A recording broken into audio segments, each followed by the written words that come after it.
Get ready to be utterly amazed and entertained as we dive into a tale of language barriers, cultural clashes, and one epic encounter with an entitled mother that you won't believe. Join us for a story of wit, patience, and the most unexpected weapon to fend off nosy strangers: multilingualism. Long-time lurker, first-time poster. Sorry for the long post, but this is a funny one. I always thought these crazy people who don't mind their own business must be a rare breed and that I would never encounter one of them, but somehow I did. So a little bit of background before I start. I was born in Pakistan, but came to Canada when I was 3. But by that time, I could already speak in Urdu, Punjabi and Hindi. The languages are fairly similar in many regards. And then I came to Canada, and English was my 4th language. As I grew up, I also learned Arabic, French, and Japanese to varying competencies, but all within the realm of conversational. Having grown up in Canada, I have no accent when I speak in English, so you wouldn't be able to tell me apart from a Caucasian person if you spoke with me over the phone. But also having learned so many languages, I'm able to pronounce a lot of sounds fairly accurately. So I sound authentic in all languages that I speak in, to all but native speakers. Most of the languages that I know sound different enough from each other that someone that doesn't know them can still tell that the language is different.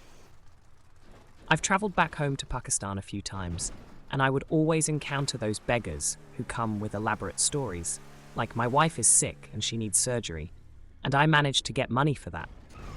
But I need money for the flight to reach her, etc. I came up with a fun counter to that, which was that I would act like I didn't understand them at all, and would start speaking in a different language that they wouldn't know.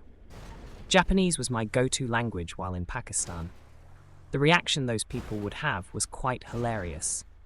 As per apparently new rules, instead of acronyms, I'll use fake names. I'll keep them all 5-letter names so the columns line up decently enough. So anyway, on to my story now. The cast: Karen, the star of the show; Jimmy, Karen's husband and a decent human being; Zaraf, me, wifey, my wife; Singh, restaurant manager. So my wife and I were at an Indian restaurant in Edmonton, Alberta, Canada, enjoying our dinner and having a conversation.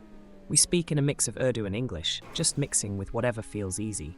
To someone listening in, they would be able to understand enough to figure out what we are talking about in most cases. We were sitting in a booth table, so it was only open from one side. Karen and her family, Jimmy and her 2 daughters that looked like they were in their early teens, were sitting at an open table with an empty table between us. My wife is Pakistani like me, and what some Pakistanis like to do is eat rice with their hands. I prefer a spoon myself. But at this time, my wife was eating with her hands. Apparently, this Karen got offended at seeing my wife eat with her hands. When she came over, I started speaking in different languages, acting like I didn't understand what she was saying in English. I'll translate what I said and put in parentheses which language I said it in. Here's how it went. Karen walks over to our table with a sour expression on her face. Jimmy calls to her, telling her to sit back down and leave us alone, but she ignored him. She addresses my wife directly. "What's wrong with you? Can't you eat your food in a civilized manner like the rest of us?" "Huh? What do you want? Can't you see we're eating?" Karen looks at me with surprise. "What did you just say?" Don't talk to her in English. Just do what I'm doing. "You're just a crazy woman. Go sit back down." "Why aren't you speaking in English?" My wife starts smiling, and I try hard to keep a straight face. "We are just enjoying our meal. Why don't you go and sit down? I just heard you speaking in English. I know you can talk in English." "Yeah, I can, but I choose to not do so." I think she's getting upset. "I know, that's what makes this so much fun. Stop it. Talk in English like I heard you before." "So you were listening in on our conversation? Don't you have any manners?" "Wait, that's some other language now. What the hell is this?" "Leave them alone. Karen, they don't speak English." "I know they do. They're just pretending not to." "It doesn't matter. Just sit down." I start waving toward her table. "That's right. Go back to your table, you loud cow." "Karen, they aren't doing anything wrong. Leave them alone." She's eating with her hands. I can't let the girls learn her uncivilized ways. Start licking your fingers. My wife starts licking the rice on her right hand off the top parts of her fingers, and that makes Karen rage even more. Oh my God, look at how gross she is being. Stop looking at her if you don't like it then. Hey, you dumb bitch, do you behave this way everywhere you go? He changed languages again. I know he did. His accent changed.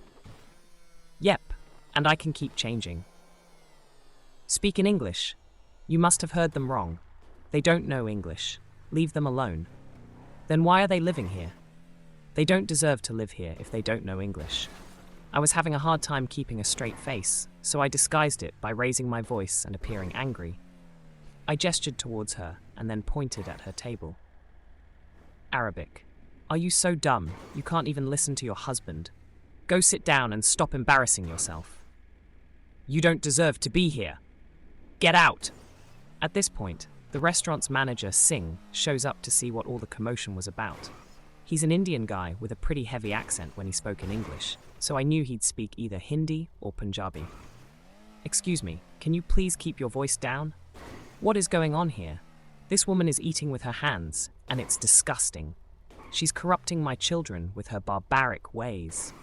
Ma'am, there are no rules that forbid her from eating with her hands. Please leave them alone, or I'll have to ask you to leave. Now Jimmy gets up and comes over to where Karen is. Sit down, Karen. You've embarrassed yourself enough. This is why I can't take you anywhere. Ignore this dumb cow. Her brain is smaller than a laddu, an Indian sweet. The manager starts laughing at my comment, and Karen gets even redder in the face since she thinks we're making fun of her. Karen, all of you should go back to your country. Jimmy just takes her arm and leads her back to their table and sits her down, telling her to shut up. Her daughters look like they want to sink into the floor from embarrassment. I ramble a few more sentences in varying languages as a kind of venting before my wife tells me to just leave it alone. We finish our dinner about 10 minutes later, with Karen glaring at us the whole time. I go pay the bill, and as we are walking out of the restaurant, we pass near Karen's table. I call out to Jimmy in perfect English, with no accent, while smiling, and I give him a wave. Hey buddy, I hope you enjoy your dinner. Have a good night. Karen's eyes bulge as she screams. Karen, I knew it! See, they know English.